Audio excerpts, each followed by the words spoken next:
This is why you better watch how you are training in martial arts. Where them kicks at? Where them hands? Where them holes? Where them throws? You know what I'm saying? Cecil. I don't know if you are a fan of Kwon Kicker or not. I know I am. He posted a video on his channel where he's talking about why he has to stop training in martial arts. I don't know if I'm going to play the whole thing here, but I am going to play a lot of it here because I don't want it to get taken down for some reason. Since he may discontinue the channel, you never know. He may take the channel down or take out that video. I'm going to record it here because he says some stuff in it that a lot of us need to hear. What's up guys, Kwon Kicker here. I'm sure you're probably wondering about the title of this video. It's not clickbait. I actually can't train, or at least I've been advised by multiple doctors not to. But basically the story goes, about a year ago, I woke up July 14th, 2017. I woke up at about 2 a.m. and I had this just horrible screeching whistle sound in my ear. I had no clue what it was. Most people, you know, throughout their lives, every once in a while, they'll, hear their ears sort of pop, and then they, get this ringing sound, like an ee kind of thing for about 10, 20 seconds, and then it just sort of fades away. That is maybe a fraction of what I heard. I mean, mine was just this raging whistle, screeching electronic noise, and it just wouldn't go away. I thought maybe if I gave it a few minutes it would go away, but it didn't. So I figured, alright, I'll go back to sleep, and when I wake up it'll be gone. I did that, and of course it wasn't gone. So basically, about a week later, went to see my first doctor, had my hearing checked.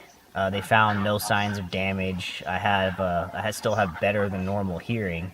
I just have this crazy screeching noise just in my ear all day long. And eventually it also started up in my left ear, but much less severe. For about 6 months I saw different doctors, I had tests done, and they can't definitively say what's causing it, but a couple of my doctors, out of the six that I saw, suggested that it might have been, the result of repeated head trauma from fighting for so many years.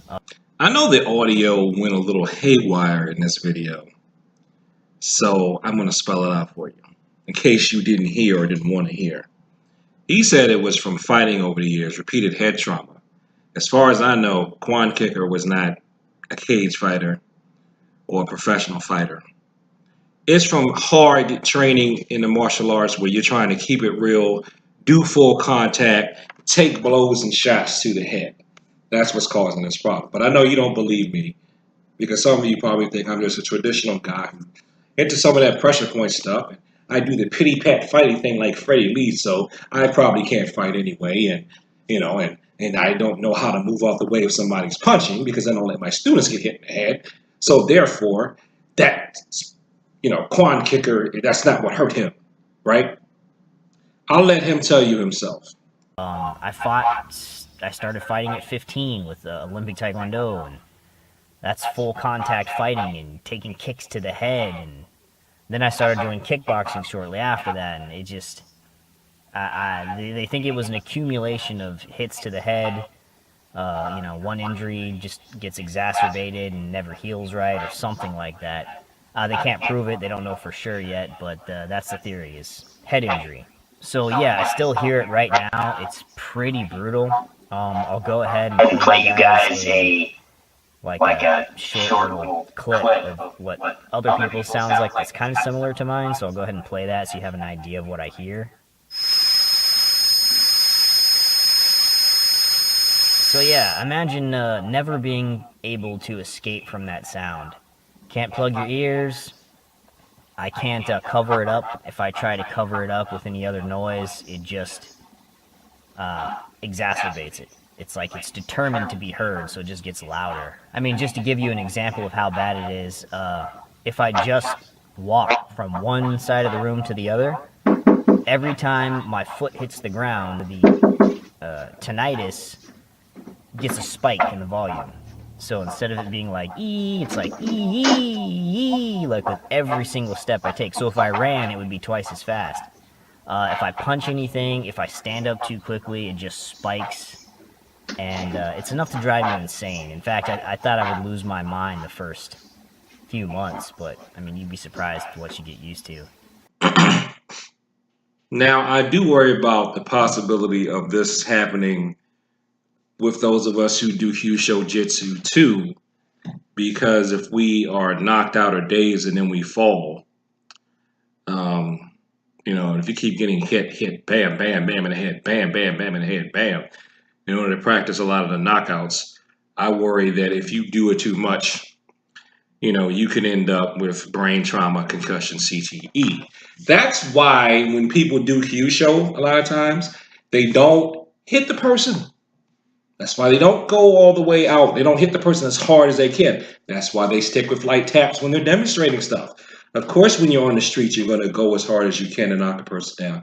But when you're demonstrating, okay, and you get low-level knockouts, and you have catchers behind the people, like in a seminar I went to the day before I'm recording this, there, but it was my turn. I had people behind me catch me, and they revive you and look in your eyes and all that stuff like that.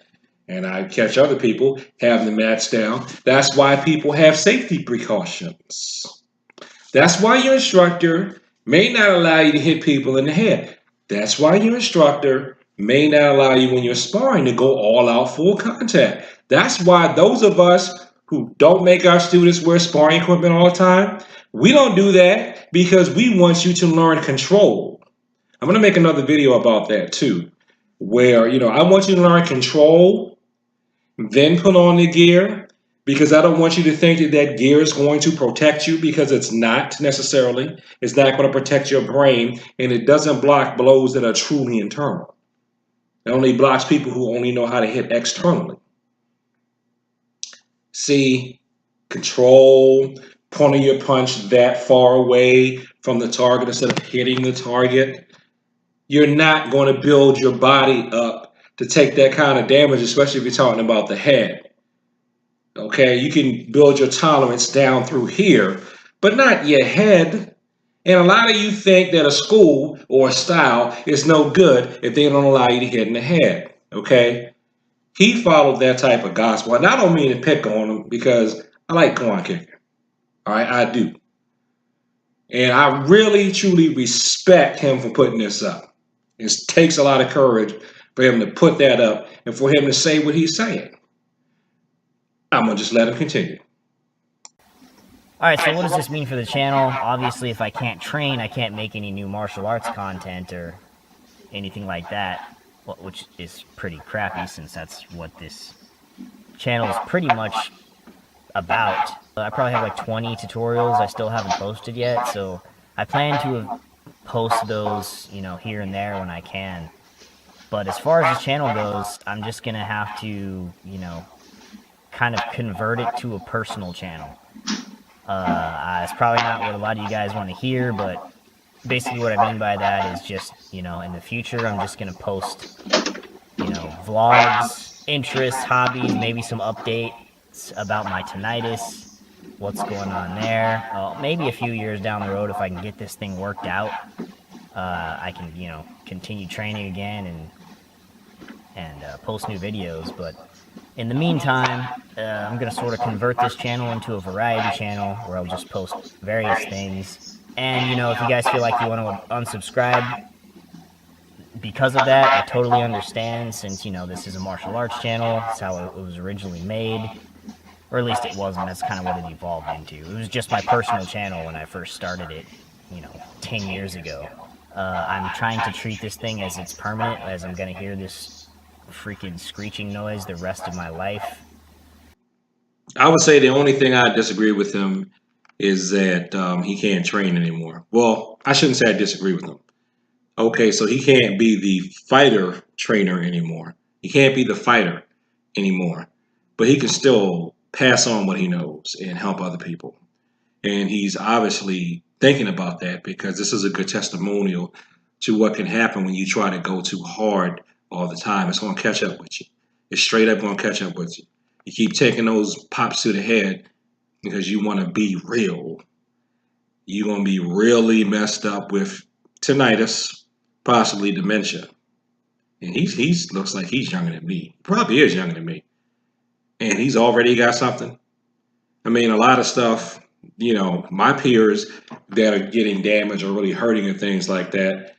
It's either two things. They're older than me, so stuff is coming out just due to age. Or if they have any soreness or any injuries, it is from car accidents. Like the injuries that I'm fighting off now are from car accidents. They're not from training. In fact, I think that the training in the martial arts has helped me deal with being banged up in car accidents. And it wasn't even like I was driving recklessly. It's other people driving recklessly, and they still hit me. Now, that's not my ego telling me that. One of my supervisors told me that. She said, from what you said, the only reason why you still coming to work and stuff is because of what you're doing. Now, imagine if you weren't doing that at your age. You would need physical therapy. So, see, the martial arts is supposed to help our lives. It's not supposed to. How can you defend yourself for other people if you're banged up? And it's not you banged up because you had the misfortune of being hit by a car, or you got a terminal disease or something like that, or really debilitating disease. You got banged up from training. From training. And you're not a professional fighter. You're not, God rest his soul. It's not like you were Muhammad Ali, who took a lot of damage, but he was a multimillionaire. So he had a legacy to leave on to his children and things like that. And when he needed help, he could afford the best medical care. That's not the vast majority of us. Most of us, we keep taking all these unnecessary blows and stuff to the head, trying to be tough. You're trying to be real. You want to train alive and all this other stuff. Train full contact. No contact stuff is phony. It's fake. It's as fake as the no-touch knockouts. And you want to keep going like that. Oh, they're just old. That's why they say that. This is modern. I'm doing a modern new thing. So I have to risk dementia and tinnitus and concussions and stuff. Stop doing that stuff to yourself. Stop. And guess what? Look, I know it feels good. I know it's exhilarating. I know the adrenaline is kind of a hard thing for you to walk away from. And I know you feel like you want to be able to throw down, and that if you've never been hit before, you don't want to lose because you've just never been hit before, and the shock of that is knocking you out. But we're really not supposed to be training to fight. We're supposed to be training for self-defense and health. And let me tell you something. I may just close with this. I was trained in the military. I was in special forces. I never saw combat. I never got a lot of ribbons, okay? I'm not trying to say I was Joey Badass in the military. I was not. I was as mediocre a Marine as you could get. PT score in the middle. Shot and marksman. Marines are a special group, but I was not a special Marine. And even in the Marine Corps, yes, they hit us sometimes as part of the training. But they didn't hit us in the head. They didn't smack us upside the head to try to get us to be tougher and go into a war zone. So if the Marine Corps doesn't punch you in the head or punch you in the face to make you tougher, and they're training you for like actual war, then what do you think you should not do when you're training in what you call a martial art or military art? So like I said at the beginning of the video, I'm not really saying you may want to stop training in martial arts. I'm saying what you may want to stop training is trying to be super hardcore with your martial arts training. So thanks for watching this video. Like, comment, and subscribe. Please share this. People like to talk about the martial arts. Please go back and watch all of Kwon Kicker's original video. And peace. And the Kwon Kicker, you know what I like to see you do if you're watching this and you made it this far to me talking about your video, I would love to see you document your struggle. Because if you are a true martial artist and you did Taekwondo, you can show us how to use indomitable spirit to fight the battle with health. Peace.